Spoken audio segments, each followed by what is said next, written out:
నేను మీ Yavin Janagama. Welcome to our channel Telugu. నాతో పాటు బీజేపీ సీనియర్ నాయకులు ఒకప్పుడు తెలంగాణ, ఆంధ్రప్రదేశ్ రాష్ట్రాలు కలిసినప్పుడు అదే బీజేపీ పార్టీకి పార్టీ ప్రెసిడెంట్గా, స్టేట్ ప్రెసిడెంట్గా ఉన్నటువంటి పార్టీ సీనియర్ నాయకులు ఇంద్రసేనారెడ్డి గారు ఉన్నారు.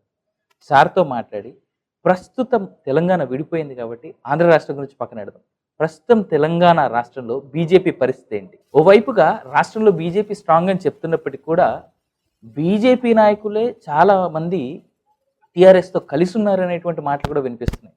సరే, రీసెంట్గా మంతినిలో జరిగినటువంటి సభలో చూసుకుంటే బడిగే శోభ గారు మాట్లాడినటువంటి మాటలు, ఇచ్చినటువంటి స్టేట్మెంట్స్, ఇది బీజేపీలో ఉన్నటువంటి వైఖరియా? నేనైతే ఎప్పుడు చూడలేదు.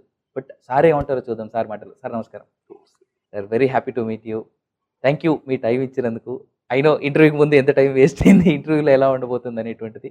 But sir, first thing first, నిన్న మంతనిలో జరిగినటువంటి సభ, అక్కడ బడిగే శోభ గారి స్టేట్మెంట్స్, బీజేపీలో ఇప్పటివరకు ఎప్పుడు మనం అంత పదజాలం చూడలేదు, వినలేదు. దీన్ని ఏ విధంగా చూడాలంటారు? బీజేపీలో చాలామంది కొత్త వాళ్ళు, గతంలో డిఫరెంట్ ఐడియాలజీ ఉన్నటువంటి వాళ్ళు అనేక మంది వస్తున్నారు.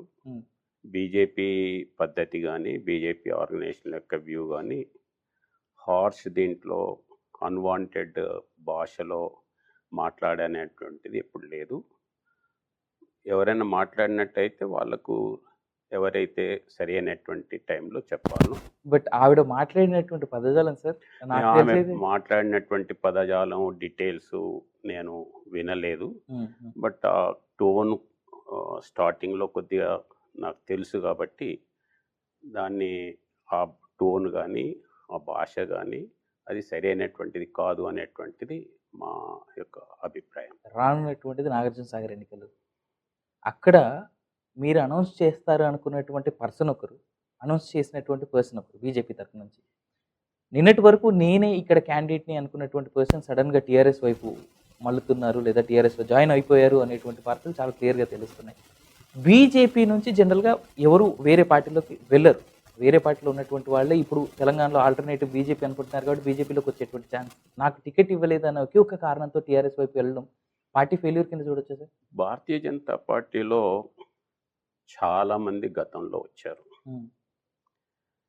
నోన్ పీపుల్ వచ్చినారు, ఎమ్మెల్యేస్ వచ్చినారు, మంత్రులు వచ్చారు. కాంగ్రెస్ నాయకుడు, స్టేట్ ప్రెసిడెంట్గా ఉన్నటువంటి కమాలుద్దీన్ వచ్చాడు, ఉపేంద్ర వచ్చినాడు, హర్రామ జోగయ్య వచ్చినాడు, దగ్గుపాటి వెంకటేశ్వరరావు వచ్చినాడు, ఝాన్సీ ఎక్స్ఎంపీ వచ్చింది, ఇక్కడ సురేందర్ రెడ్డి ఎక్స్ మినిస్టర్ వచ్చాడు, సత్యనారాయణ వచ్చినారు, అనేక మంది వచ్చినారు, మన ముద్రగడ్డ పద్మనాభం వచ్చారు. కాబట్టి పార్టీలోకి వాళ్ళు మా బలంగా ఉన్నప్పుడు వస్తున్నారు.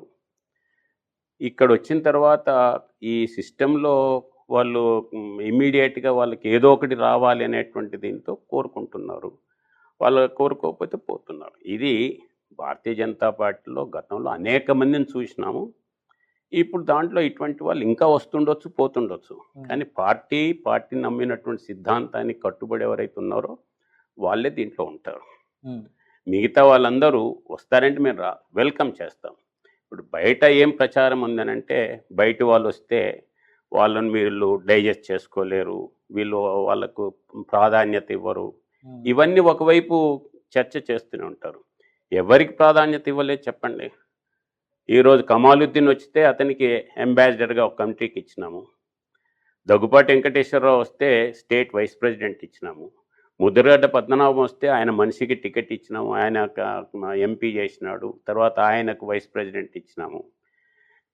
మొన్న పార్లమెంట్ ఎలక్షన్స్ అప్పుడు వచ్చినటువంటి డికే అరుణకి మేము ఆల్ ఇండియా వైస్ ప్రెసిడెంట్ ఇచ్చినాము, సుధాకర్ రెడ్డికి మేము ఇన్ఛార్జ్ ఇచ్చినాము. కాబట్టి మేము అబ్జర్వ్ చేసుకుంటానికి రెడీగా ఉన్నాం. కానీ అందరినీ అబ్జర్వ్ చేయలేం కదా, అదే టైంలో అందరూ పాత వాళ్ళని దూరం పెట్టలేం కదా. కాబట్టి అక్కడ ఉన్నటువంటి సిచ్యువేషన్లో అనేక సంవత్సరాలుగా పనిచేసినటువంటి వాళ్ళకే కొన్నిసార్లు టికెట్స్ రావు. మా పార్టీలో టికెట్ రాకుండా కంటెస్ట్ చేసేటువంటి అవకాశం రాకుండా ఉన్నటువంటి వాళ్ళు చాలామంది ఉంటారు. కాబట్టి ఎవరో వచ్చినారు పోయినారు అని అంటే వాళ్ళు పర్టికులర్ పర్పస్ కొరకు వచ్చి ఉంటారు, పోయి ఉంటారు. కాబట్టి దాన్ని సీరియస్గా తీసుకోవాల్సినటువంటి అవసరం లేదు. సార్ ఇప్పుడు బీజేపీ వేరే స్టేట్స్లలో ఉన్నారు, మా పార్టీలోకి వచ్చిన తర్వాత మా పార్టీలో గెలిచినటువంటి వాళ్ళకి ఇంపార్టెంట్ పొజిషన్స్ ఇచ్చినారు, మంత్రి పదవులు ఇచ్చినారు. ఫస్ట్ దీంట్లో 2, 3, 4, 5లో ఉన్నటువంటి వాటిలలో బయట నుండి వచ్చినటువంటి వాళ్ళు ఉన్నారు. కాబట్టి అబ్జర్వ్ చేసుకోవటానికి పార్టీ సిద్ధంగా ఉంది. కానీ ఇమీడియట్గా రాగానే స్విచ్ చేస్తే బల్బ్ వెలిగినట్టుగా నాకేదో కావాలంటే అది కాదు. సార్ బీజేపీ పార్టీ మీద ఒక పెద్ద మాట ఉంది సార్. అది పార్టీలో ఉండేటువంటి నాయకుల దగ్గర నుంచి చాలా సార్లు వినిపిస్తా ఉంటది. పార్టీని నమ్ముకొని ఎంత గట్టిగా పనిచేసినప్పుడు కూడా సరైన టైంలో సరైన గుర్తింపు ఇవ్వరు పార్టీ అనేటువంటి మాట ఒకటుంది. ఇది వాస్తవమా? ఇంతకుముందు మీరే ప్రశ్న చెప్పారు కదా, హ్మ్. బయటికెళ్ళి వచ్చినటువంటి వాళ్ళకి ఇక్కడ ఇవ్వలేదు కాబట్టి పోయినారన్నారు. హ్మ్. అంటే ఉన్నటువంటి అవకాశాలు తక్కువ కదా. హ్మ్. ఇప్పుడు గవర్నమెంట్లోకి ఒకసారి వచ్చినామనుకోండి, చాలా పోస్టులు నామినేటెడ్ ఉంటాయి. నామినేటెడ్ పోస్టులలో వాళ్ళకి ఇచ్చేటువంటి అవకాశం ఉంటుంది. కాబట్టి కొన్ని ప్లేసెస్లో రిజర్వ్డ్ ఏరియాస్ ఉంటాయి, రిజర్వ్డ్ అసెంబ్లీ ఉంటుంది, రిజర్వ్డ్ మండల్ కంటే చేయటానికి స్కోప్ రాదు, జిల్లా పరిషత్ చేయటానికి స్కోప్ రాదు, లేకపోతే అక్కడ ఉండేటువంటి అసెంబ్లీ కంటే చేయటానికి స్కోప్ రాదు, ఎంపీ కంటే చేయటానికి స్కోప్ రాదు. కానీ అక్కడ వర్కర్స్ చిన్నప్పటి నుండి పనిచేస్తున్నటువంటి వాళ్ళు ఉన్నారు. వాళ్ళకి ఏంటిదని అంటే రేపు గవర్నమెంట్లోకి వచ్చిన తర్వాత వాళ్ళని నామినేటెడ్ పోస్టులలో అకామిడేట్ చేయడానికి స్కోప్ ఉంటుంది. అంతేగాని అందరికీ కంటెస్ట్ చేసే అవకాశం వస్తుంది అనేటువంటిది లేదు. సార్ మీరు చెప్తున్నదంతా బాగానే ఉంది. స్ట్రెయిట్ క్వశ్చన్ మీకే సార్. మీరు చాలా లో ప్రొఫైల్ మెయింటైన్ చేస్తున్నారు ఇప్పుడు. కొత్తగా వచ్చిన వాళ్ళకి మంచి మంచి అవకాశాలు ఇస్తున్నారని మీరే అంటున్నారు. సరే రాని వాళ్ళు వెళ్ళిపోతున్నారు, అది వేరే విషయం.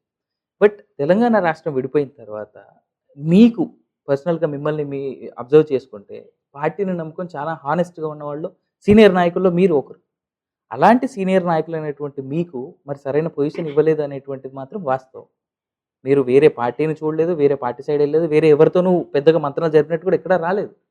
ఎందుకు మీలాంటి లీడర్ స్పెషల్‌గా మీకే ఎందుకు సార్? ఎందుకు ఇంత లో ప్రొఫైల్? ఎందుకు మీకు సరైన గుర్తింపు ఇవ్వలేదు? బయట ఉన్నటువంటి ఆలోచన అది కావచ్చు, కానీ వాస్తవంగా పార్టీలో నేను యువమోర్చా స్టేట్ ప్రెసిడెంట్గా చేశాను, ఆల్ ఇండియా జనరల్ సెక్రటరీగా చేసినాను, స్టేట్ వైస్ ప్రెసిడెంట్గా బీజేపీ వైస్ ప్రెసిడెంట్గా చేశాను, ట్రెజరర్గా చేశాను, ప్రెసిడెంట్గా చేశాను, 3 సార్లు ఎమ్మెల్యేగా చేశాను, తర్వాత ఆల్ ఇండియా సెక్రటరీగా చేశాను, ఆల్ ఇండియా కిసాన్ మోర్చా ఇన్ఛార్జిగా చేశాను.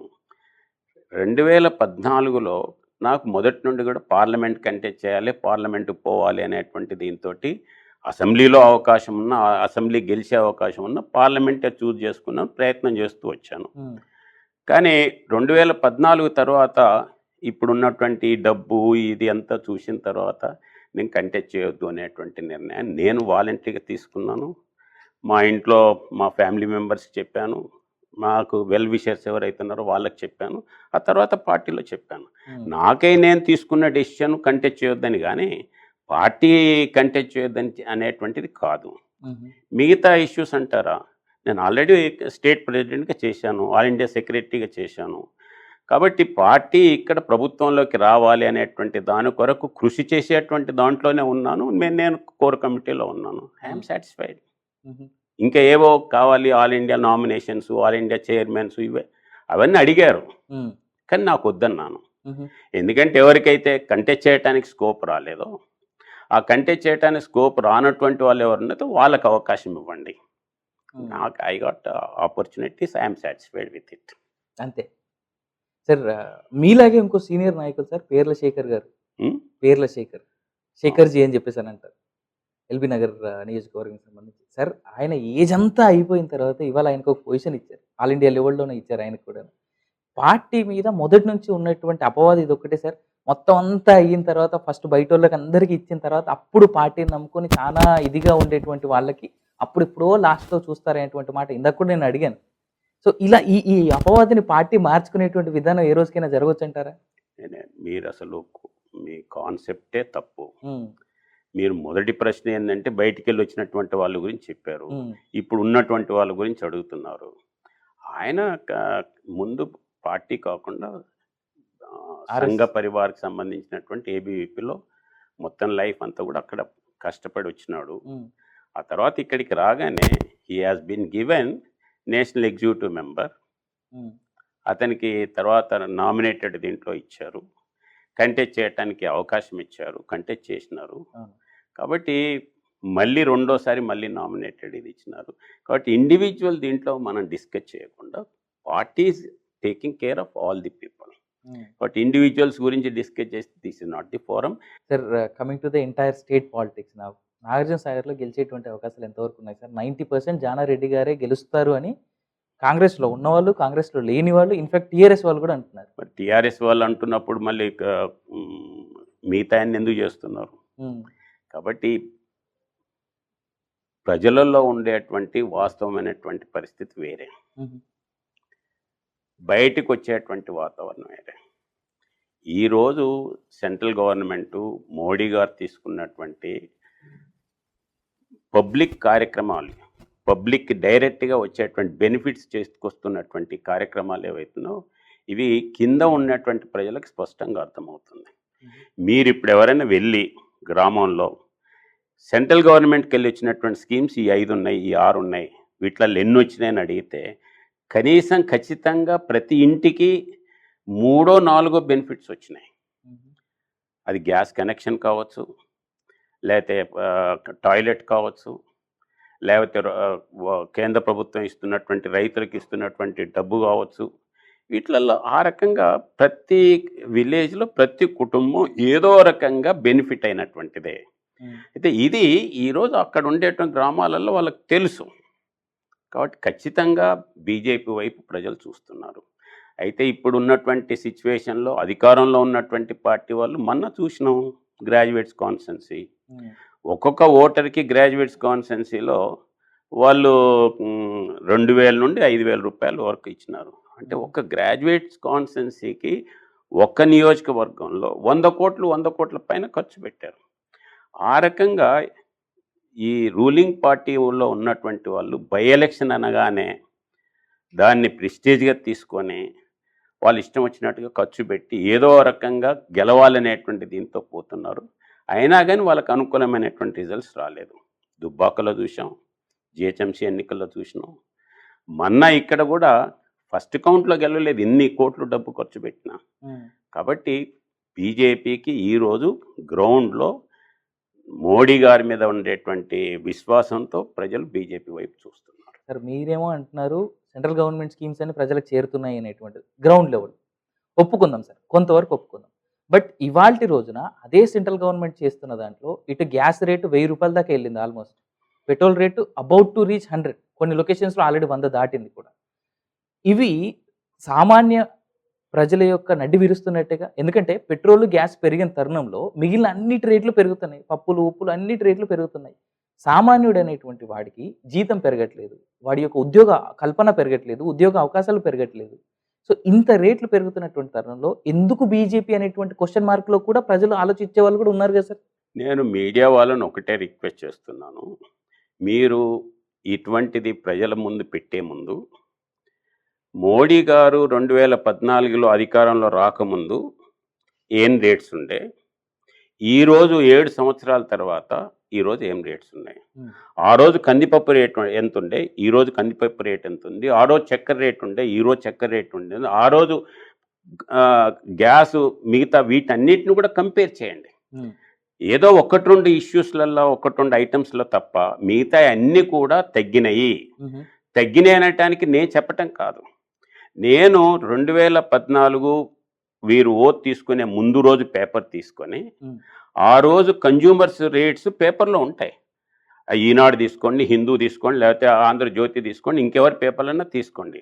ఆ రోజు ఉన్నటువంటి పేపర్లో కన్జ్యూమర్ రేట్స్, ఆ రోజు బియ్యం కానీ లేకపోతే చక్కెర కానీ మిగతా ఇవన్నీ ఏముండే, ఈరోజు ఏమున్నాయి కన్జ్యూమర్ దగ్గరకు వచ్చినప్పుడు. కాబట్టి వాటన్నిటిలో కూడా తగ్గినాయి. దీన్ని మీరు ముందు మీడియా వాళ్ళు అర్థం చేసుకోవాలి. ఏదో 1-2 అని అంటే ఇంటర్నేషనల్ ఇష్యూస్ని బట్టి కొన్నిట్లలో పెరుగుతుంటాయి, తగ్గుతుంటాయి. ఈరోజు గ్యాస్ గురించి, పెట్రోల్ గురించి మీరు మాట్లాడుతున్నారు. ఈ గవర్నమెంట్ రాకముందు గత గవర్నమెంటు ఇంటర్నేషనల్ మార్కెట్లో ఆయిల్ కొనుగోలు చేయటానికి ఎన్ని వేల కోట్ల రూపాయలు అప్పు పెట్టి ఉంచారు. ఈరోజు ఇంటర్నేషనల్ మార్కెట్లో ఒక్క రూపాయి కూడా మనం అప్పులేము. మ్మ్. కాబట్టి వాళ్ళు పెట్టినటువంటి అప్పులన్నిటిని కూడా మనం తీర్చినాం. ఈరోజు ఐఎంఎఫ్ కానీ లేకపోతే వరల్డ్ బ్యాంక్ కానీ మిగతా వాటికి కూడా ఆ రోజు ఉన్నటువంటి అప్పులేంటిది, ఈ రోజు ఉన్నటువంటి అప్పులేంటిది మీరు తీర్చి చూడాలి. మ్మ్. కాబట్టి ప్రజలకు విశ్వాసం ఉంది. మోడీ గారు ఏది చేసినా ప్రజల కొరకు చేస్తారు, ప్రజలను దృష్టిలో పెట్టుకొని చేస్తారు అనేటువంటిది ఉంది. కాబట్టి మీరు చెప్పినటువంటివి ఇది తప్పు. సామాన్య ప్రజలకు కావాల్సినటువంటి ఏవైతే యుటెన్సిల్స్ ఉన్నాయో ఇవన్నీ కూడా రేట్లు పెరగలేదు. సార్ నేను మీ మాటతో కొంతవరకు ఏకీభవిస్తూ ఇంకో ప్రశ్న అడుగుతాను సార్. నాకు తెలిసి ఈ ప్రశ్నకి సమాధానం మీరు కరెక్ట్గా చెప్తారని ఆశిస్తున్నాను. మోడీ గారి ప్రభుత్వం రాకముందు అంటే 2014లో మోడీ గారు ఓటు తీసుకోకముందు 46 లక్షల కోట్లు అప్పు ఉండేది భారతదేశానికి. ఇప్పుడు 1,07,00,000 కోట్లు అప్పు ఉంది భారతదేశానికి.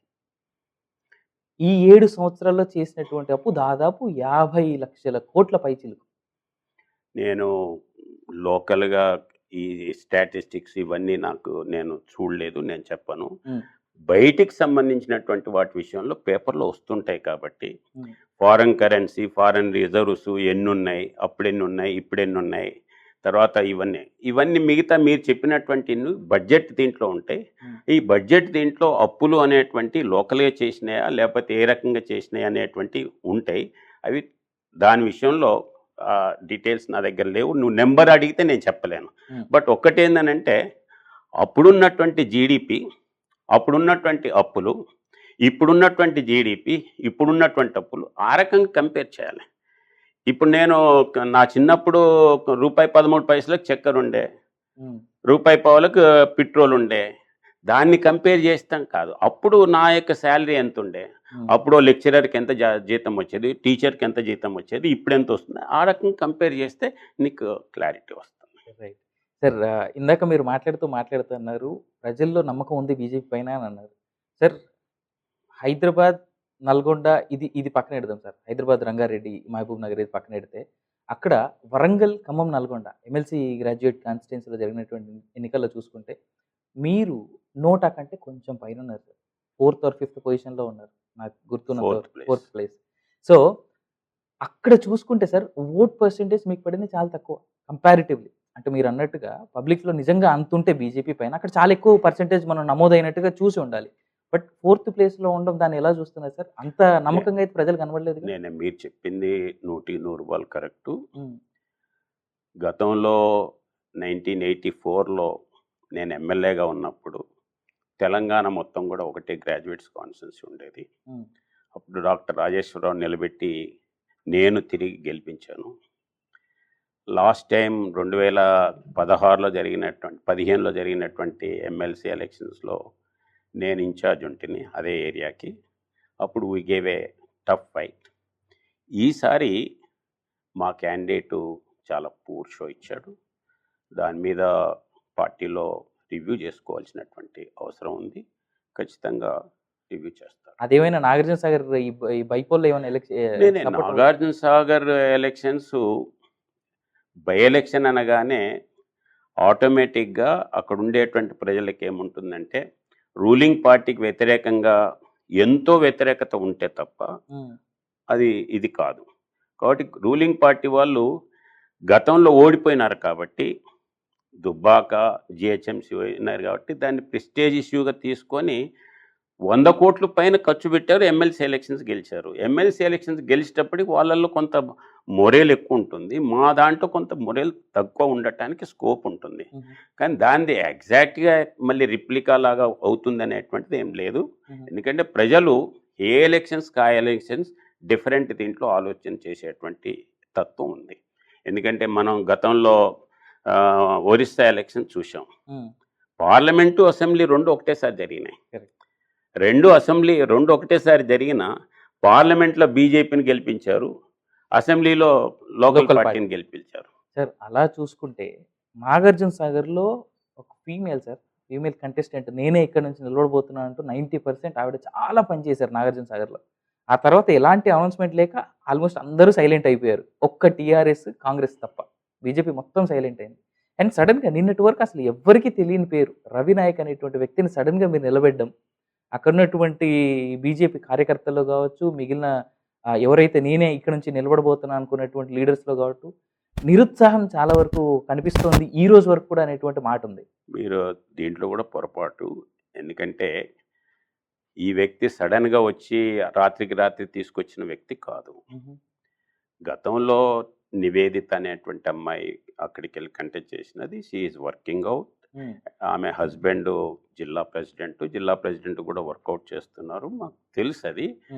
కానీ ఇప్పుడున్నటువంటి సిచ్యువేషన్‌లో అక్కడుండేటువంటి ఈక్వేషన్స్ ఇవన్నీ చూసినప్పుడు ఇతడు ఈజ్ ఏ ట్రైబల్ డాక్టర్.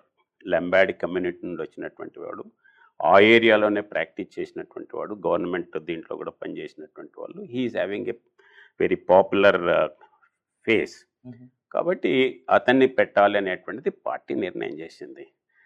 ఈ పేర్లలో ఇంకా 4, 5 పేర్లు ఉన్నాయి. మీరు ఇంకా ఇంద్రసేన్ రెడ్డి అని పేరు వచ్చింది. అందరు ఇంద్రసేన్ రెడ్డి అంటే నేను అనుకున్నారు. ఇంకొక ఇంద్రసేన్ రెడ్డి కాంగ్రెస్ పార్టీ జానారెడ్డి దగ్గర ఉన్నటువంటి వ్యక్తి మా పార్టీలో చేరాడు. అంజయ్ యాదవ్ పేరు వచ్చింది. కాబట్టి చాలా పేర్లు వచ్చినాయి.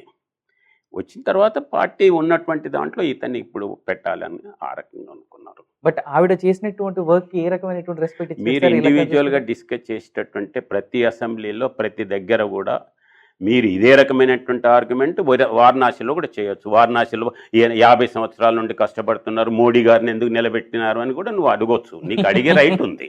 కానీ పార్టీ లైన్ ఒకటి ఉంటుంది. దాని ప్రకారం వాళ్ళు డెసిషన్ తీసుకుంటారు. Okay, agree to not agree your point sir. నేను అనేది పార్టీ ఎందుకు ఇవ్వలేదు అనేటువంటిది ఏదైతే ఉందో అది మీకు అడిగే రైట్ ఉంది. కానీ దానికి జవాబు చెప్పాలని ఏం లేదు. మా పార్టీ డెసిషన్ అది. How can you say it is correct, it is not correct, or it is not correct, it is correct అని వెంట చెప్తాం. రైట్. సరే, moving on to the next point sir. Sir, Bandi Sanjay గారు వచ్చిన తర్వాత అంటే పార్టీ ప్రెసిడెంట్ అయిన తర్వాత తెలంగాణ రాష్ట్రానికి చాలా ఎక్కువ పాపులారిటీ వస్తుంది తెలంగాణ రాష్ట్రంలో బీజేపీకి అని అంటున్నారు. ఇది వాస్తవమేనా? కొందరు ఖండిస్తున్నారు. ఇంతకుముందు ఉన్నటువంటి ప్రెసిడెంట్స్ ఎవరు పనిచేయలేదని మీరు అనుకుంటున్నారా అనేటువంటి మాట అంటున్నారు.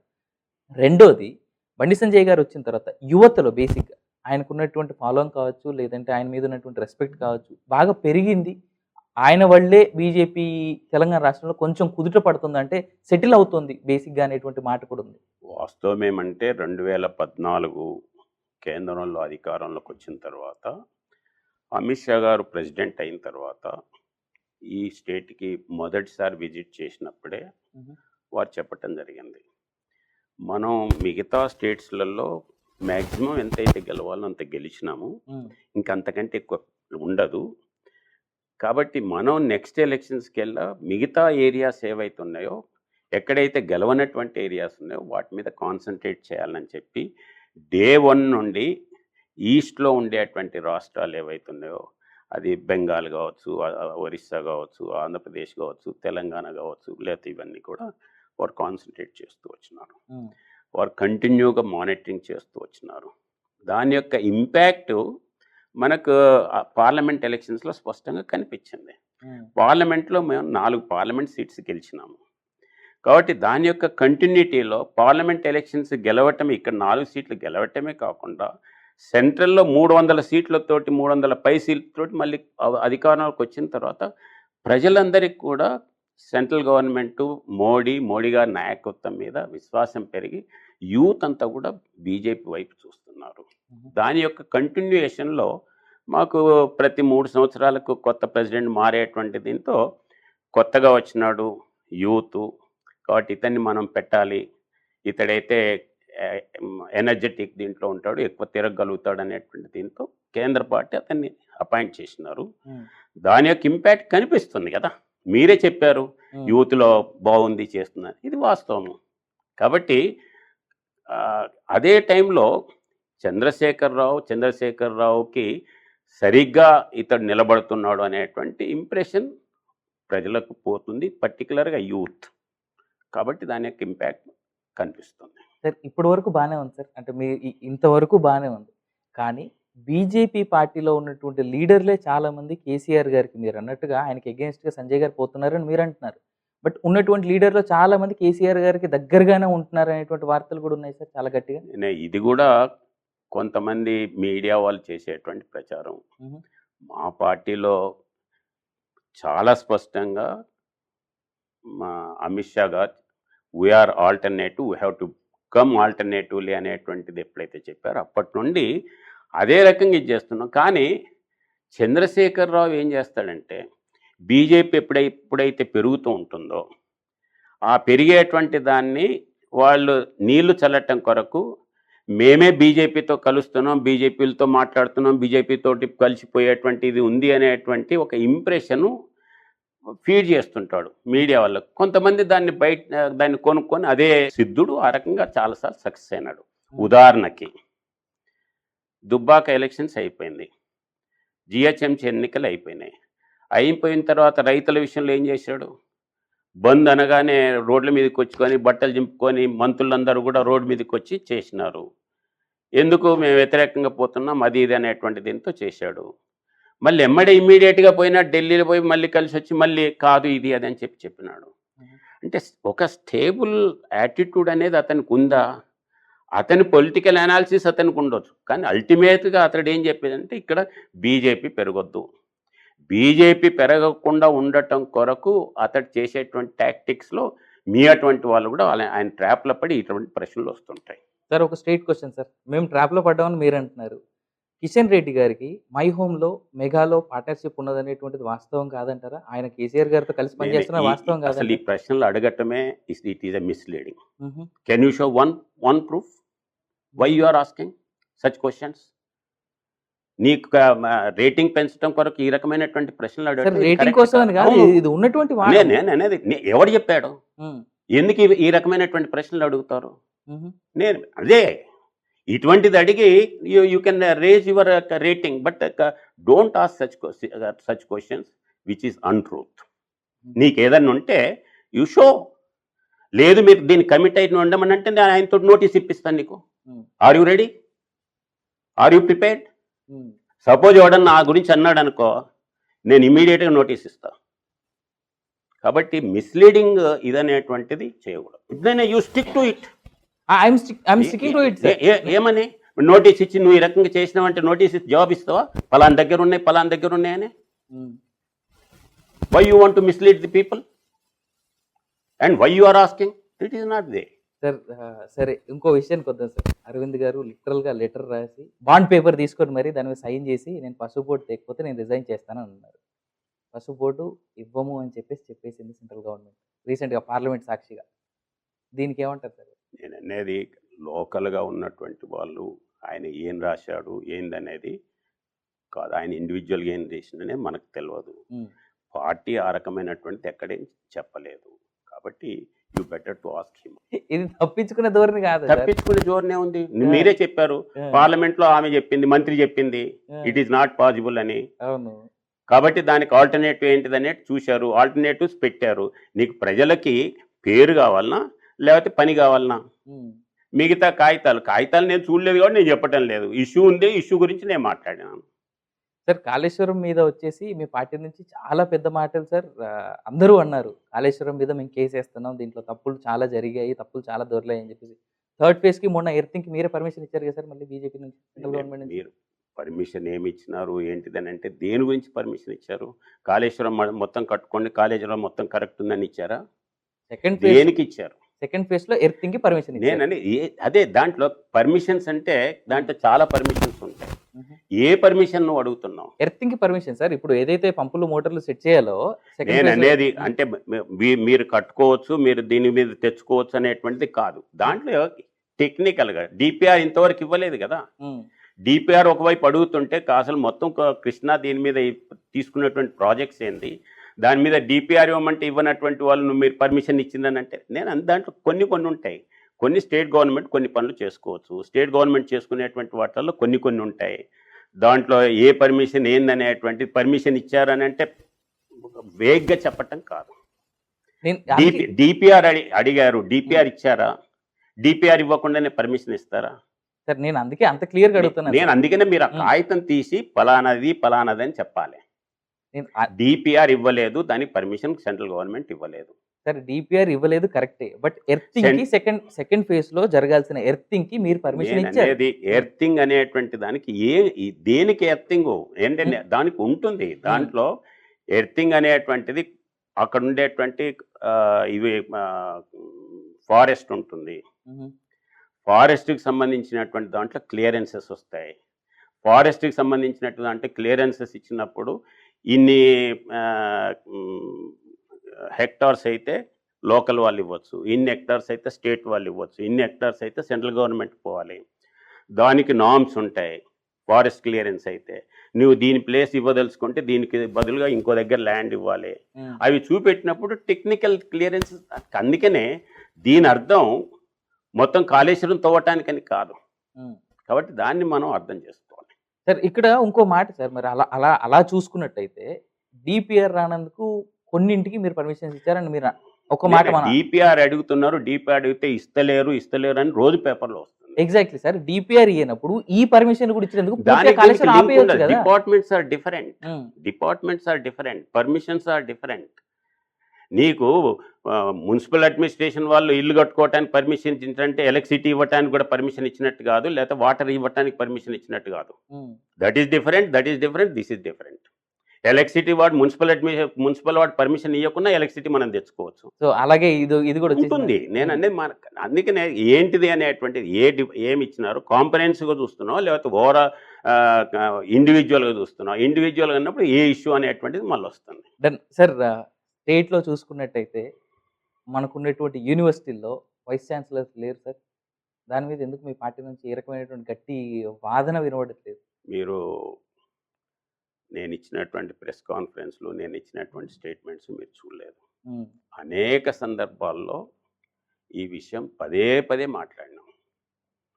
ఈ మధ్య మా all India farmer general secretary Muralidhar Rao కూడా ప్రెస్ కాన్ఫరెన్స్ పెట్టి చెప్పాడు, మ్మ్.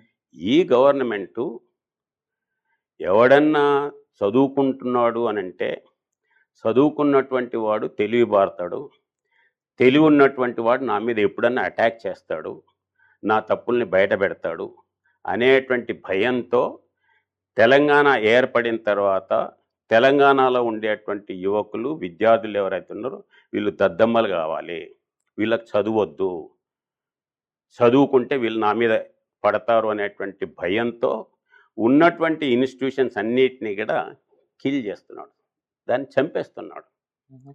ఈరోజు 2014 ముందు ఉన్నటువంటి Osmania university rank all India level ఎక్కడుంది, ఈరోజు ఎక్కడుంది? ఈయన రాకముందు ఉస్మానియా యూనివర్సిటీలో ఎంతమంది ఎంప్లాయీస్ ఉండే, ఇప్పుడు ఎంత ఉన్నారు? మ్మ్. కాబట్టి ఈ వైస్ ఛాన్సలర్స్ లేకుండా, యూనివర్సిటీ కౌన్సిల్స్ లేకుండా నడుపుతున్నటువంటి ప్రభుత్వం ఏదైనా ఉందంటే ఇదొక్క ప్రభుత్వమే. దీని మీద సెంట్రల్ గవర్నమెంట్ నుంచి మీరు చర్యలు తీసుకునే అవకాశం కూడా ఉంది కదా సార్. ప్రభుత్వ విశ్వవిద్యాలయాల్ని నాశనం చేస్తున్నటువంటి ఎవరి మీదైనా సెంట్రల్ గవర్నమెంట్ చర్యలు తీసుకోవచ్చు కదా. ఎట్ట తీసుకుంటారు? ఏ క్లాజ్ కింద తీసుకుంటారు చెప్పు? మ్మ్. మీడియాలు ఉన్నావు కదా, ఏ క్లాజ్ కింద తీసుకోమంటావు?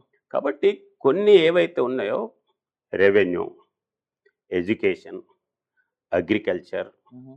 ఇవన్నీ కూడా ఉమ్మడి జాబితాలు ఉంటాయి, కొన్ని ఎక్స్క్లూజివ్గా స్టేట్ జాబితాలు ఉంటాయి. కాబట్టి దాన్ని ఓవర్కమ్ చేస్తూ సెంట్రల్ గవర్నమెంట్ చేయలేదు. యూనివర్సిటీస్ సెంట్రల్ గవర్నమెంట్ కిందకి రావా sir? UGC central government, UGC దాని యూనివర్సిటీ ఎట్లా నడపాలి ఏంటిది అనేటువంటి దాంట్లో యూజీసీ ఉంటుంది. మ్మ్. కానీ యూజీసీ వైస్ ఛాన్సలర్ని అపాయింట్ చేయడానికి సెర్చ్ కమిటీ ఉంటే సెర్చ్ కమిటీలో యూజీసీ ఒక మెంబర్ని పంపిస్తుంది. మ్మ్. కానీ సెర్చ్ కమిటీ వేయవలసింది నువ్వు కదా, వేసిన తర్వాత దాని దగ్గరికి వెళ్ళి తీసుకున్న తర్వాత అపాయింట్ చేయవలసింది నువ్వు కదా, మ్మ్. ఆ పని చేస్తలేవే. తర్వాత అపాయింట్ చేసిన తర్వాత దీనికి ఈ సెర్చ్ కమిటీ ఉంటే అది కౌన్సిల్ మళ్ళీ అప్రూవ్ చేయాలి, మ్మ్. కౌన్సిలే లేదే. కాబట్టి సిస్టమ్ మొత్తం కొలాప్స్ చేసి పెట్టాడు. మ్మ్. ఆయనకు అదే కావాలి. లేకపోతే ఈరోజు ఉన్నటువంటి 11 యూనివర్సిటీలో 10 యూనివర్సిటీస్లలో గత 2-3 సంవత్సరాల నుండి వైస్ ఛాన్సలర్స్ లేరు. ఇది ఒకటే కాదు, అసలు అడ్మినిస్ట్రేషన్ ఎక్కడ నడుస్తుందని. ఈరోజు నువ్వు ఉన్నటువంటి 10 జిల్లాల్లో ఈ 10 జిల్లాలు సరిపోవని చెప్పి 31 జిల్లా అన్నావు. 31 జిల్లా చేసిన రోజే నేనే ఫస్ట్ దీంట్లో ఇది తప్పు, ఇది సరిగా లేదు అని చెప్పి నేను అప్పుడే చెప్పాను. దీనివల్ల ఎంప్లాయ్మెంట్ ప్రాబ్లం వస్తుంది, జోనల్ ప్రాబ్లం వస్తుంది, దీని సెంట్రల్ గవర్నమెంట్ దగ్గరికి పోవాలి, దీనివల్ల ప్రమోషన్స్ ప్రాబ్లమ్స్ వస్తాయి, ఇవన్నీ ఆ రోజే చెప్పాను. కానీ లేదు, పబ్లిక్ దగ్గరికి పోవాలి అన్నాడు. 31 అన్నాడు, 31, 33 చేశాడు. ఈరోజు ఎందుకనంటే సెంట్రల్ గవర్నమెంట్ మళ్ళీ క్లియరెన్స్ ఇవ్వటం లేదు. నీకు తెలియదా? తలకాయ లేదా? మెదడు పని చేస్తలేదా? ఎంప్లాయ్మెంట్ ప్రాబ్లం వస్తుంది, ప్రమోషన్స్ ప్రాబ్లం వస్తాయని తెలియదా? కానీ నువ్వేం చెప్పినావు? ప్రజల దగ్గరికి పోవాలి, దగ్గర అవుతుంది అది ఇది అని చెప్పినావు. కానీ ఈరోజు నీ చేతిలో ఉండేటువంటి ఎంప్లాయ్మెంట్ని నువ్వు పూర్తి చేసినావా? నీకు ఒక్కొక్క జిల్లాలో జిల్లా హెడ్స్ ఎవరైతే ఉంటారో ఒక్కొక్కడు 4 జిల్లాలు 5 జిల్లాలకు ఇన్ఛార్జ్ ఉన్నాడు. ఈరోజు ఇంజనీర్స్ ఉన్నారు, Panchayati Raj engineer, irrigation engineer, medium irrigation engineers, తర్వాత R&B ఇంజనీర్సు. ఈరోజు ఒక జిల్లా హెడ్స్ లేరు. ఒక్కొక్కడు 4 జిల్లాలు 5 జిల్లాలు. అదే రకంగా అగ్రికల్చర్ జేడీ, వెటర్నరీ జేడీ, అదే రకంగా ఎడ్యుకేషనల్ జేడీ, వీళ్ళందరూ కూడా ఒక్కొక్క జిల్లాకు ఉండాలి. కానీ 4-5 జిల్లాలకు ఇన్ఛార్జెస్గా ఉన్నారు. ఇంకా వర్స్ట్ థింగ్ ఏంటంటే మన registration sub register office, district registrar ఉండాలి. డిస్ట్రిక్ట్ రిజిస్టర్ అంటే సబ్ రిజిస్టర్కి వెళ్ళి డిస్ట్రిక్ట్ రిజిస్టర్, డిప్యూటీ రిజిస్టర్ పైన రిజిస్ట్రార్ ఉంటాడు. అంటే కింద ఏదైనా తప్పు జరిగితే ఇప్పుడు అపెల్లెంట్ అథారిటీ పైవాడు ఉంటాడు, డిస్ట్రిక్ట్ రిజిస్ట్రార్ ఉంటారు. కానీ భూపాలపల్లి జిల్లా ఉంది, భూపాలపల్లి జిల్లాలో ఒకటే సబ్ రిజిస్ట్రార్, వాడే డిస్ట్రిక్ట్ రిజిస్ట్రార్, వాడే ఇన్ఛార్జు. కాబట్టి వీడు పోయి ఏమని చెప్పుకోవాలి? నీ దగ్గరకు వచ్చినాను, తప్పు జరిగింది, సరిగా లేదు అని అంటే మళ్ళీ అపెల్లెంట్ ట్రిబ్యునల్ మళ్ళీ నీ దగ్గరికి రావాలి. ఎందుకంటే డిస్ట్రిక్ట్ ఇన్ఛార్జ్ కూడా నువ్వే ఉన్నావు కాబట్టి. కాబట్టి ఈయన జిల్లా ఇన్ఛార్జ్ వచ్చేసి ఏం చేసినాడు? ఎవరికి లాభమైంది? తర్వాత ఎంప్లాయీస్ ఉన్నారు. ఎంప్లాయీస్ని గవర్నమెంట్ వర్క్ టు రూల్లో లేకపోతే అది ఆర్డర్ ఇచ్చేసి ఈ టైంకి నేను చెప్తున్నాను కాబట్టి పోయి అక్కడ పని చేయమంటే అక్కడ పని చేయాలి. కానీ రెగ్యులర్ జాబ్ కాదు. నువ్వు రెగ్యులరైజ్ చేస్తున్నావా? నేను ఇవాళ అడాక్ అపాయింట్మెంట్ కింద నిన్న ఆ జిల్లాకు పంపించినాను. వానికి తెలియదు వాడు అక్కడనే పర్మనెంటా ఇక్కడ పర్మనెంటా. కాబట్టి వాని భార్య పిల్లల్ని ఏం చేయాలి? చదువుకు ఏం కావాలి? వీడు ఇక్కడ ఉంచాలన్నా, ఫ్యామిలీని అక్కడ ఉంచాలన్నా, వానికి తెలియదు. కాబట్టి ఈరోజు గత 3-4 సంవత్సరాల నుండి ఇక్కడ ఉండేటువంటి ఎంప్లాయీస్ అందరూ కూడా డైలమాలో ఉన్నారు. కాబట్టి ఇవన్నీ కూడా అనేక సార్లు ప్రెస్లో చెప్పాము. ప్రతి సంవత్సరం దసరా వస్తుందంటే దసరా టైంకి ఈరోజు 4 ఏళ్ళు అయిపోయింది, 5 ఏళ్ళు అయిపోయింది, ఈ జిల్లాల పరిస్థితి ఇదే రకంగా ఉంది, అధ్వాన్నంగా ఉందని. కొత్త జిల్లాలు అన్నారు. కొన్ని ప్లేసెస్లో ల్యాండే ఫైనలైజ్ చేయలేదు, కొన్ని ప్లేసెస్లో ల్యాండ్ ఫైనలైజ్ చేసిన టెండర్స్ ఫైనలైజ్ చేయలేదు, టెండర్స్ ఫైనలైజ్ చేసిన కన్స్ట్రక్షన్ కాలేదు. మళ్ళీ కాంప్రహెన్సివ్ బిల్డింగ్స్ అన్నారు. ఎక్కడైంది? కానీ వాళ్ళకి తెలిసినటువంటి బిల్డింగ్స్ రెంట్కి తీసుకున్నారు, పుష్కలంగా రెంట్ ఇస్తున్నారు. కాబట్టి అసలు గవర్నమెంట్ వ్యవస్థ ఎక్కడ ఉన్నాయి? సార్ ఇంత డీటెయిల్గా చెప్తున్నారు కదా, లాస్ట్ 4-5 మంత్స్గా చాలా డిపార్ట్మెంట్స్లో ఒక్కొక్క డిపార్ట్మెంట్ గురించి మనం మాట్లాడుకుంటే పెద్ద లిస్ట్ అవుతుంది. చాలా డిపార్ట్మెంట్స్లో శాలరీస్ కూడా సరిగ్గా ఇవ్వట్లేదు కదా ఈ రాష్ట్ర ప్రభుత్వం. మరి అలా చూసుకుంటే శాలరీస్ ఇవ్వటం లేదు అనేటువంటిది డీటెయిల్స్ నాకు తెలియదు. మధ్యలో లేట్గా ఇచ్చినారనేటువంటిది తెలుసు. ఎకనామిక్స్ ఫైనాన్స్ సిచ్యువేషన్ బాగలేదనేటువంటిది తెలుసు. కాబట్టి నాకు అంత డీటెయిల్స్ తెలియదు. రైట్ సార్, ఈ 7 years పాలన, టీఆర్ఎస్ యొక్క పాలన మనం ఎట్లా సమ్మప్ చేయొచ్చు? టీఆర్ఎస్ పార్టీ దాని డౌన్ఫాల్ స్టార్ట్ అయింది. వాస్తవంగా గత అసెంబ్లీ ఎన్నికలప్పుడే అతడు కలిసి పోటీ చేసినట్టయితే ఇబ్బంది అవుతుందనేటువంటి దీంతో ఎలక్షన్స్ ప్రీపోన్ చేసుకున్నాడు. అయినా ప్రజలలో ఇప్పుడు అసలు టీఆర్ఎస్ పార్టీ మీద ఏ రకమైనటువంటి విశ్వాసం లేదు. అన్నీ అవాస్తవాలు చెప్పి, అబద్ధాలు చెప్పి, ప్రజలను మభ్యపెట్టి అధికారంలోకి వచ్చాడు. వారు చేపట్టినటువంటి ఏ ప్రామిస్ కూడా అమలు చేయలేదు. ఈరోజు విద్యార్థులు అన్హ్యాపీగా ఉన్నారు, అన్ఎంప్లాయిడ్ యూత్ అన్హ్యాపీగా ఉన్నారు. ఏ వర్గంలో చూసినా అన్హ్యాపీనెస్ ఉన్నది. కాబట్టి ఈ పార్టీ ఖచ్చితంగా 2024 ఎన్నికలప్పుడు 24 కానీ 23 కానీ ఎప్పుడు వచ్చినా కానీ బీజేపీనే ఆల్టర్నేటివ్ అనేటువంటి దీంతో ఉంది. కాబట్టి ఖచ్చితంగా నెక్స్ట్ ఎలక్షన్స్లో బీజేపీ అధికారంలోకి వస్తుంది. సార్ 2023 లేదా 24కి ఆల్టర్నేట్ ఖచ్చితంగా బీజేపీ అని అందరూ అంటున్నారు, బీజేపీ పార్టీ నేతలంతా మేమే ఆల్టర్నేటివ్ అని చెప్పేసి. బట్ తెలంగాణలో చూసుకుంటే ఇప్పుడు ఒకటి షర్మిల గారి పార్టీ, రెండోది కొండ విశ్వేశ్వర రెడ్డి గారు కూడా ఎవరైతే అసంతృప్తులు ఉన్నారో టీఆర్ఎస్ మీద వాళ్ళందరితో కలిపి కొత్త పార్టీ పెట్టబోతున్నా అని చెప్పేసి ఆయన క్లియర్గా చెప్పారు. కెమెరా సాక్షిగా ఆయన చాలాసార్లు చెప్పారు ఈ మాటని. సో ఇప్పుడు ఆయన పార్టీ కనుక ఖచ్చితంగా ఫుల్ ఫ్లెడ్జ్డ్‌గా ఫార్మ్ అయితే గనక, మీ పార్టీలో నుంచి కావచ్చు, టీఆర్ఎస్‌లో నుంచి కావచ్చు, కాంగ్రెస్‌లో మిగిలిపోయినటువంటి నేతల్లో కావచ్చు, చాలామంది ఆయన పార్టీకి షిఫ్ట్ అయ్యేటువంటి ఛాన్స్ ఉంది కదా! అప్పుడు వాళ్ళు అయితారుగా ఆల్టర్‌నేటివ్. ఈ మీరు చెప్పినటువంటి వారే అది పెట్టలేకపోతే నాకు బీజేపీ ఉంది అని చెప్పి ఆయన కూడా అది కూడా చెప్పాడు కదా. హ్మ్.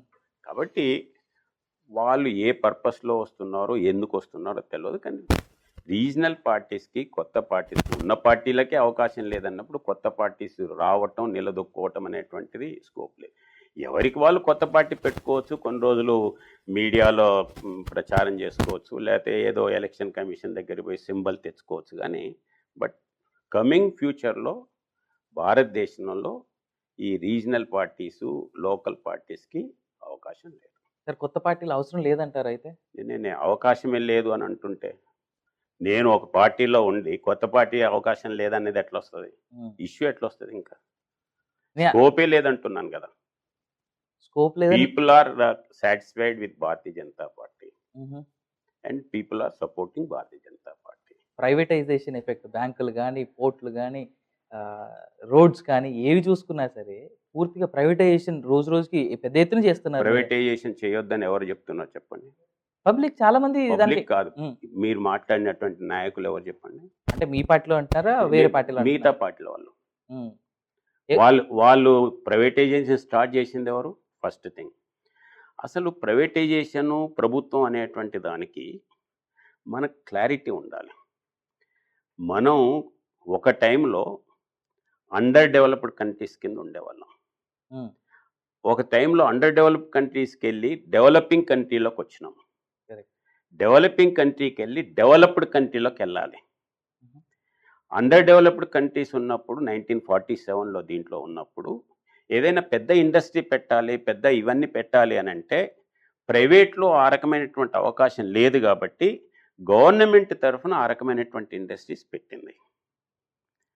ఆ తర్వాత ఎప్పుడైతే అంటే ఉదాహరణకి మోడర్న్ బ్రెడ్ పెట్టింది. హ్మ్. మోడర్న్ బ్రెడ్ పెట్టిందంటే అప్పుడు ఆ రకమైన ఆ మాత్రం కూడా పెట్టేది లేదు కాబట్టి గవర్నమెంట్ పెట్టింది. కానీ ప్రైవేట్లో అంతకంటే బాగా వస్తున్నప్పుడు గవర్నమెంట్ ఏంటంటే గవర్న్ చేయటానికి కానీ బిజినెస్ చేయటానికి కాదు. హుహు. కాబట్టి దాన్ని దృష్టిలో పెట్టుకొని అప్పటి చేస్తున్నప్పుడు ఇప్పుడు గవర్నమెంటు ఏవైతే బయటికెళ్ళి పెట్టలేరో టెక్నాలజీ వైజ్ కానీ ఫైనాన్షియల్ అటువంటి గవర్నమెంట్ చూస్తుంది తప్ప రెగ్యులర్గా బయట అవైలబుల్ ఉన్నప్పుడు వాళ్ళకి ఇచ్చేయటం బిజినెస్ చేయటం గవర్నమెంట్ యొక్క ఇది కాదు. గవర్న్ చేయాలి ఒకటి. రెండోది మనం ఏవైతే గత గవర్నమెంట్స్ ప్రైవేట్ చేసినటువంటి ఇన్స్టిట్యూషన్స్ కానీ ఈ గవర్నమెంట్ వచ్చిన తర్వాత ప్రైవేటైజేషన్ చేసినటువంటి ఇన్స్టిట్యూషన్స్ కానీ వాటిని మనం కంపేర్ చేయాలి. హుహు. ఒక నాల్కో కానీ లేకపోతే ఇంకో ఇన్స్టిట్యూషన్ కానీ మనం ప్రైవేటైజేషన్ చేయకముందు దాని యొక్క సేల్స్ ఎంత ఉండే, దానివల్ల సెంట్రల్ గవర్నమెంట్కి ఎంత ప్రాఫిట్ వచ్చేది, ఎంత ట్యాక్స్ కట్టేది, ఇప్పుడు ఎంతమంది ఎంప్లాయీస్ పెరిగారు అనేది కంపేర్ చేయాలి. ఆ రకంగా ప్రైవేట్ వాడైతే ఎక్స్పాన్షన్ దీంట్లో మిగతా వాటిలలో ఎక్కువ ఉంటుంది. దాన్ని మనం అర్థం చేసుకోవాలి. బేసిక్గా ఏంటంటే గవర్నమెంట్ అనేది గవర్న్ చేయటానికి ఈరోజు అక్కడ వీళ్ళు మాట్లాడుతున్నారు, విశాఖపట్నం గురించి మాట్లాడుతున్నారు. అదే విశాఖ ఉక్కు ఆంధ్రుల హక్కు ఎవరు కాదన్నారు? ఇప్పుడు అది ఎక్కడికైనా పోతుందా? అది అక్కడనే ఉంటుంది. కానీ గవర్నమెంట్ ఏదైతే ఉందో అది దాంట్లో ప్రైవేటైజేషన్ చేసేటప్పుడు మనకు దాంట్లో ఉండేటువంటి ల్యాండ్ ఏముంది, దాని యొక్క వాల్యూ ఏముంది, దాన్ని ప్రాపర్ అసెస్మెంట్ ఉందా లేదా, ఎట్లా చేస్తున్ననే దానికి నువ్వు పెట్టొచ్చు. కానీ గవర్నమెంటే చేయాలి, గవర్నమెంటే నడపాలి అని అంటే ఈయన కూడా చెప్పాడు కదా, ఇప్పుడున్నటువంటి దాన్ని అపోజ్ చేస్తానన్నటువంటి ఆయన కొడుకు మాట్లాడినటువంటి ఆయన కూడా చెప్పాడు కదా, ఆర్టీసీని నేను ప్రైవేటైజేషన్ చేసేస్తాను, మీరు ఇట్నే ఇన్నట్లయితే నేను నా సంగతి నేను చూస్తానని మాట్లాడు. ఎందుకు మాట్లాడాడు మరి? ఈయన కూడా గవర్నమెంట్ భూములు అమ్ముతున్నాడు కదా, గవర్నమెంట్ భూమి ఎందుకు అమ్మాలి? కాబట్టి ఎవరికి ఎక్కడ ఏది అవకాశం ఉంటే అది కన్వీనియంట్గా మాట్లాడటం అవతల వాళ్ళకి అది అలవాటైంది. కాబట్టి గవర్నమెంట్ అంటే గవర్న్ చేయాలి కానీ బిజినెస్ చేయటం కాదు. ఇది బేసిక్ ప్రిన్సిపల్. మనం అండర్ డెవలప్డ్ దీంట్లో ఉన్నప్పుడు గవర్నమెంటే కొన్ని చేసింది. ఎవడైతే ఇప్పుడు ఇంతకుముందు డైరీ ఫామ్ ఉండేది. డైరీ ఫాము ప్రైవేట్ వాళ్ళకి అలో చేయలేదు, ఎందుకంటే ఎక్స్‌ప్లాయిట్ చేస్తారని. కానీ డైరీ ఫామ్ ఎప్పుడైతే ప్రైవేటైజేషన్ చేస్తూ వచ్చినారో ఈరోజు ఎంత మన వరల్డ్లోనే చాలా ముందు ఉన్నాం. ఆ రకంగా నువ్వు ఏ ఇండస్ట్రీ తీసుకున్నా ఏది గతంలో గవర్నమెంట్లో ఉన్నటువంటి ఇప్పుడు ప్రైవేట్ అయినాక ఎంత దాన్ని ఇంప్రూవ్ అయినది, ఎంత ఎంప్లాయ్మెంట్ పెరిగింది అనేది కంపేర్ చేయాలి. సో ఐఆమ్ ఫర్ గవర్నమెంట్ అంటే గవర్న్ చేయటానికి కానీ బిజినెస్ చేయటానికి కాదు. సార్ ఒక మాట మీరు రేస్ చేశారు కాబట్టి అడుగుతున్నాను. విశాఖ ఉక్కు గురించి. విశాఖ స్టీల్ ప్లాంట్ డబ్బు తక్కువ వస్తుంది, ఆదాయం తక్కువ వస్తుంది కాబట్టి ప్రైవేటైజ్ చేద్దాం. సో ప్రైవేట్ చేతిలో పెడితే కొంచెం ఎక్కువ ఆదాయం వస్తుంది అనేటువంటి మీరు మాట అంటున్నారు. ఇదే విశాఖ స్టీల్ ప్లాంట్ నుంచి గత నెల మనం చూసుకున్నట్టయితే 700 కోట్ల పైచిలకు రెవెన్యూ చేయడం జరిగింది అది. అంటే ఇంతకుముందు ఉన్నదానికంటే చాలా ఎక్కువ అది. ఫస్ట్ థింగ్ ఏంటంటే ప్రైవేటైజేషన్ చేయాలి అనుకున్నప్పుడు దాంట్లో నష్టంలోనే ఉంటే ప్రైవేటైజేషన్ చేయాలి అనేటువంటి రూల్ లేదు. నేను ఇంతకుముందే చెప్పాను, గవర్నమెంట్ అంటే గవర్న్ చేయాలి కానీ బిజినెస్ అంటే ప్రాఫిట్లో ఉంటేనే బిజినెస్. ప్రాఫిట్లో ఉన్నప్పుడు ఎక్కువగా అమ్ముతారు, నష్టంలో ఉన్నప్పుడు అసలు నష్టానికి అమ్ముతారు. కాబట్టి ఎప్పుడు అమ్మాలి, ఎట్లా అమ్మాలి, ఏ ఇన్స్టిట్యూషన్ అమ్మాలి, ఏ ఇన్స్టిట్యూషన్ డిజిన్వెస్ట్ చేయాలి అనేటువంటిది సెంట్రల్లో వాళ్ళు ఆలోచన చేసి డెసిషన్ తీసుకుంటారు. సార్ అమ్మకాలు కొనుగోలు అంటే మళ్ళీ బిజినెస్ కదా సార్, మీరేమో బిజినెస్ చేయట్లేదు. ఏది ఏదైనా సరే అమ్మకం కొనుగోలు కొనుగోలు కాదు, అమ్మకం. ఏదైతే అమ్మాలనుకుంటారో దాన్ని డిసైడ్ చేసుకుంటారు. ఈరోజు పెద్ద పెద్ద ఇండస్ట్రీస్ ఉన్నాయి, టాటా కావచ్చు, రిలయన్స్ కావచ్చు, ఇంకా you take any big persons, వాళ్ళు చాలా ఇండస్ట్రీ స్టార్ట్ చేసినారు, అమ్మేస్తున్నారు. ఎందుకనంటే పెద్ద వాల్యూమ్ పోయిన తర్వాత చిన్న చిన్న వాటిని మనకెందుకు, చిన్న వాటిని మనం తీసేద్దాం. We have to concentrate in a bigger way. That is the line. Sir ఫైనల్గా మన ఈ ఇంటర్వ్యూని క్లోజ్ చేసే కన్నా ముందు 2 ప్రశ్నలు, రెండింట్లో సమాధానం సరిగిస్తారని నేను అనుకుంటున్నాను. What is the future of BJP in Telangana sir? BJP absolutely it is going to come in power in 2023 or 24 whenever there is a election. And మీ వరకు మీరు పర్సనల్గా మీరు వస్తే, మీరు ఆల్రెడీ చెప్పారు యు ఆర్ ఆల్రెడీ సాటిస్ఫైడ్ అని, బట్ మీరు ఫోర్ ఫ్రంట్లో ఉండి నడిపిస్తే బాగుంటుంది అని చెప్పేసి ఆశించే వాళ్ళకి కావచ్చు, పార్టీ తరపున కావచ్చు, ఎందుకంటే చాలా సీనియర్ మోస్ట్ లీడర్ మీరు, అండ్ దట్టు మీలాంటి స్టేచర్ ఉన్నటువంటి నాయకులు ఇప్పుడు ఉన్నటువంటి పరిస్థితుల్లో బీజేపీకి అవసరం అనేటువంటి మాటలు కూడా ఉన్నాయి. మా party it is a president oriented party. President ఎవరైతే ఉంటారో వాళ్ళ యొక్క నాయకత్వంలోనే పార్టీ నడుస్తుంది. యాజ్ ఏ సీనియర్ మెంబర్ నాకున్నటువంటి అనుభవంతో నెక్స్ట్ కమింగ్ ఎలక్షన్స్లో బీజేపీ గెలవటానికి ఏమేం చేయాలనో అది చేయటానికి, ఆ రకమైనటువంటి కార్యక్రమాల్లో ఇన్వాల్వ్ కావడానికి నేను సిద్ధంగా ఉన్నాను. Thank you so much sir. Well, అది BJP senior leader Indrasena Reddy గారితో మాట్లాడింది. So thank you so much for watching our channel. నేను మీ యావెన్ జనగామ, సైనింగ్ ఆఫ్.